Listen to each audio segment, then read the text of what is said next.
Salam sukacita. Renungan malam seiman ditulis oleh Dr. Kathleen Wijaya Guntarap dan Pendeta Dr. Jonathan Guntarap.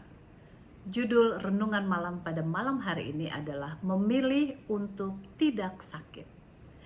Jika kamu sungguh-sungguh mendengarkan suara Tuhan Allahmu dan melakukan apa yang benar di matanya, dan memasang telingamu kepada perintah-perintahnya, dan tetap mengikuti segala ketetapannya, maka aku tidak akan menimpakan kepadamu penyakit manapun yang telah kutimpakan kepada orang Mesir, sebab aku Tuhanlah yang menyembuhkan engkau. Keluaran 15 ayat 26. Apakah mungkin kita bisa memilih untuk tidak sakit? Bukankah kita semua mau tetap sehat dan tidak pernah akan jatuh sakit? Namun ayat inti di atas jelas dijanjikan Tuhan kepada orang Israel bahwa aku tidak akan menimpakan kepadamu penyakit manapun yang telah kutimpakan kepada orang Mesir. Untuk itu kita perlu pelajari kira-kira penyakit orang Mesir itu seperti apa. Berbagai penelitian telah dibuat untuk meneliti mumi orang-orang Mesir. Salah satunya adalah Dr. Rochelle David dari Manchester University, Inggris, yang meneliti Ramses II, salah satu Firaun dari Mesir yang meninggal karena serangan jantung. Lebih daripada itu, Dr. Claude Raffles telah melakukan X-ray terhadap 14.000 mumi orang-orang Mesir untuk melihat apakah yang menyebabkan kematian mereka.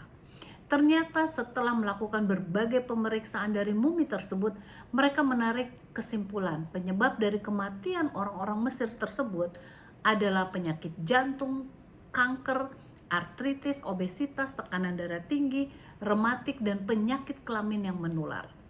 Banyak mumi itu didapatkan pembuluh darah yang tersumbat karena arteriosklerosis yang menyebabkan penyakit jantung atau stroke. Bukankah ini merupakan penyakit-penyakit yang umum didapat sekarang ini? Itu berarti kalau kita mengikuti prinsip hidup sehat yang diberikan oleh Alkitab, maka kita akan menghindarkan banyak penyakit yang diderita oleh orang-orang Mesir zaman tempo dulu. Banyak orang yang mengatakan bahwa peraturan makanan yang diberikan oleh Musa itu hanya untuk orang Yahudi saja. Lebih spesifik disebutkan bahwa Imamat 11 adalah hanya khusus untuk orang Yahudi. Namun kalau kita lihat bahwa mereka yang mengikuti perintah Allah dalam memakan makanan yang diberikan Tuhan itu lebih sehat, tidak peduli bangsa apapun. Nah, kalau Tuhan menghendaki orang Israel memakan makanan yang berbeda dari orang Mesir agar mereka itu sehat, maka kita percaya Tuhan juga menghendaki kita sebagai Israel rohani untuk tetap menjadi sehat. Secara spesifik Alkitab menyebutkan agar kita jangan makan lemak dan darah sebagaimana yang tertulis dalam Imamat 7 ayat 22-27. Kita mengetahui bahwa darah adalah sumber penyakit dan lemak dapat menyebabkan penyempitan pembuluh darah. Apakah ini hanya terjadi untuk orang Yahudi saja? Tidak. Tuhan memberikan larangan ini untuk semua orang. Tidak heran Tuhan mengajak kita untuk menurut kehendaknya supaya jangan ada kita yang kena penyakit seperti yang diderita oleh orang Mesir.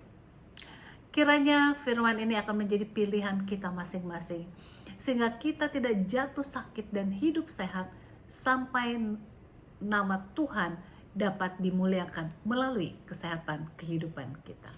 Tuhan Yesus memberkati.